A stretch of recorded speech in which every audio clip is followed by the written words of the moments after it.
계약 전 반드시 알고 있어야 할 개념입니다. 자, 보시죠. 부동산 TV 리얼입니다. 호수입니다.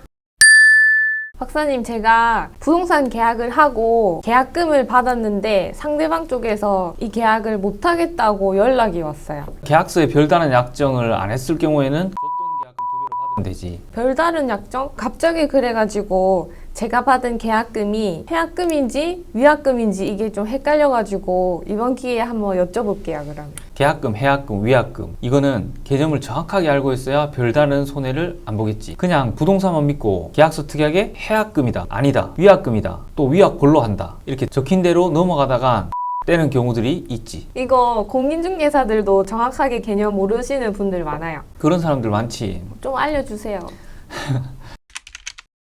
부동산 계약을 하면 통상 3단계의 대금 납부를 하게 되잖아. 자, 처음에 계약금, 중도금, 잔금.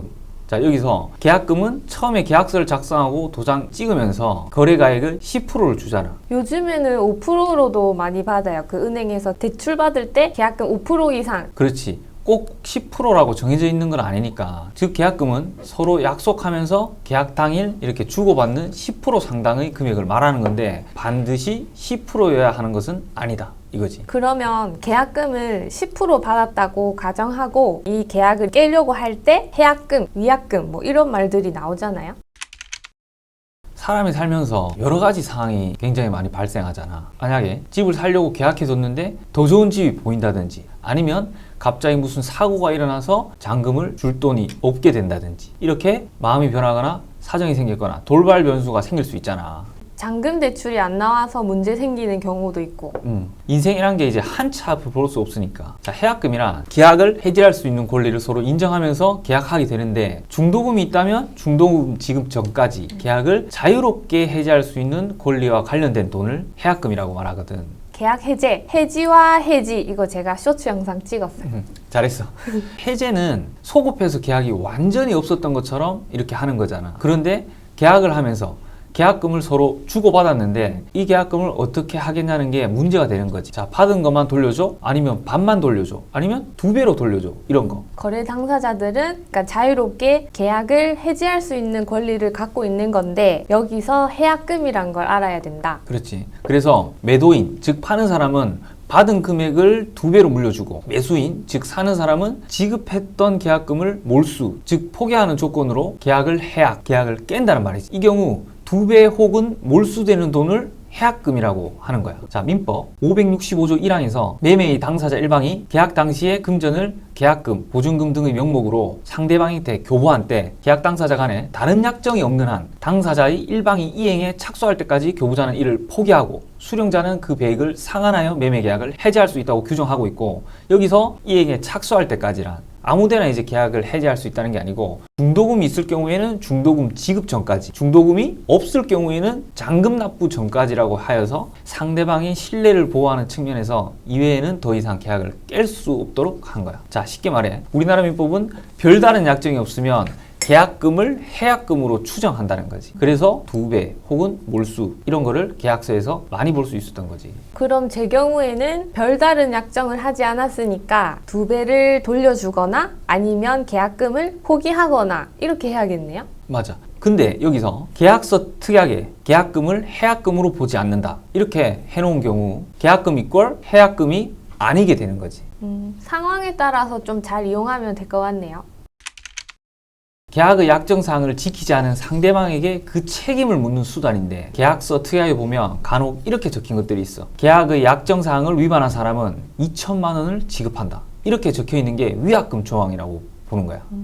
근데 이 위약금에는 2가지가 있거든. 손해배상액의 예정과 위약벌. 자, 첫 번째, 손해배상액의 예정은 거래 상대방 한쪽이 약정사항을 지키지 않아 손해를 보았는데 그 손해액을 입증하기 힘들 거 아니야. 미리 정해둔 배상액인 위약금을 받고 더 이상 상대방에게 책임을 묻지 않겠다 이런 뜻이고, 2번째, 위약벌은 약정사항을 지키지 않아 손해를 보았을 때 미리 정해둔 배상액을 받고 거기에 플러스 알파 별도의 손해가 있으면 이것을 입증해서 추가로 또 배상을 받을 수 있다는 거지.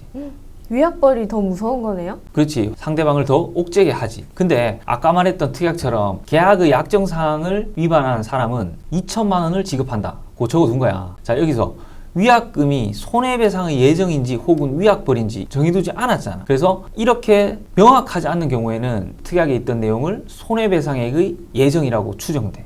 이게 민법에도 나와 있어. 손해배상액의 예정인지 아니면 위약벌인지 정해주지 않으면은 손해배상액의 예정이라 본다 이거네요. 그렇지.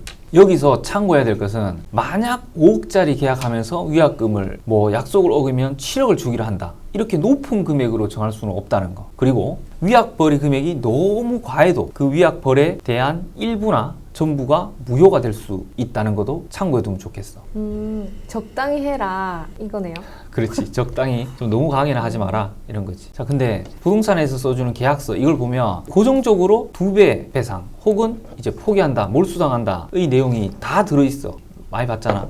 그래서 보통 이렇게 계약금이 해약금이 아니라고 적지 않기 때문에 대부분 안 적거든. 그래서 보통의 경우 계약금 이꼴 해약금 이꼴 위약금 이렇게 셋 다 같은 성격으로 받아들이고 있다. 이렇게 이해하면 되고 아무 특약이 없었으니까. 이 영상을 보고 좀 똑똑해진 사람들은 이 세 가지 개념을 정확하게 이해했으니까 유용하게 이용할 수도 있겠지. 자, 예를 들어서 계약금은 해약금이 아니다라고 적어둔다면 중도금 지급 전까지 계약금을 포기하고 계약을 못 깨게 될 것이고 또 약정사항 위반 시에 2천만 원을 준다. 이 금액은 위약벌이다 라고 해놓는다면 2천만 원 외에 또 다른 추가 배상이 있을 수도 있으니까 상대방을 완전히 더 압박할 수 있는 수단이 될 수도 있다는 거지. 이거는 부동산 가격이 급등하거나 급락하거나 이런 경우에 사용하면 좋을 것 같네요. 그렇지. 이 계약을 반드시 성사해내겠다. 이 계약은 절대 깨질 수 없다라고 마음에 결심을 맺었다면 특약을 이런 식으로 적어놓는 게 좋을 수도 있겠지. 정리하자면 첫 번째 계약금은 서로 약속하면서 계약 당일날 한 10% 정도 받는 것이다. 반드시 10%해야 되는 것은 아니다. 해약금은 중도금 지급 전까지 계약을 자유롭게 해지할 수 있는 권리와 관련된 돈이다. 그와 관련해서 중도금이 지급되고 나면 원칙적으로 계약을 해지하지 못하고 상대방에게 계약 내용대로 이행할 것을 요구할 수 있다. 그리고 계약금 이꼴 해약금이 아니라는 약정이 없어야 하고 그 다음에 위약금은 거래 상대방 중 한쪽이 계약을 위반했을 경우 그 책임을 묻기 위한 돈이다. 손해배상액의 예정과 위약벌 두 가지가 있다. 둘 중에 하나를 정하지 않았다면 손해배상액으로 추정된다. 이렇게 정리할 수 있겠지. 자, 이제 잘 알겠지? 이런 걸 잘 활용해 봐봐. 알겠습니다. 오늘도 유익한 말씀 감사드립니다. 그럼 오늘 여기까지 하자. 끝! 자, 오늘 계약금, 해약금, 위약금 이 개념에 대해서 알아보았는데요. 부동산 계약 시 반드시 알고 있어야 되는 개념입니다. 잘못된 특약에 손해를 보시는 일이 없기를 바라고 상황에 따라 적절히 사용하시길 바랍니다. 부동산 TV 구독과 좋아요. 부탁드립니다. 안녕! 위약금이란 두 가지가 있다. 손해배상 예정액과 위약벌. 웃기지 좀 마라.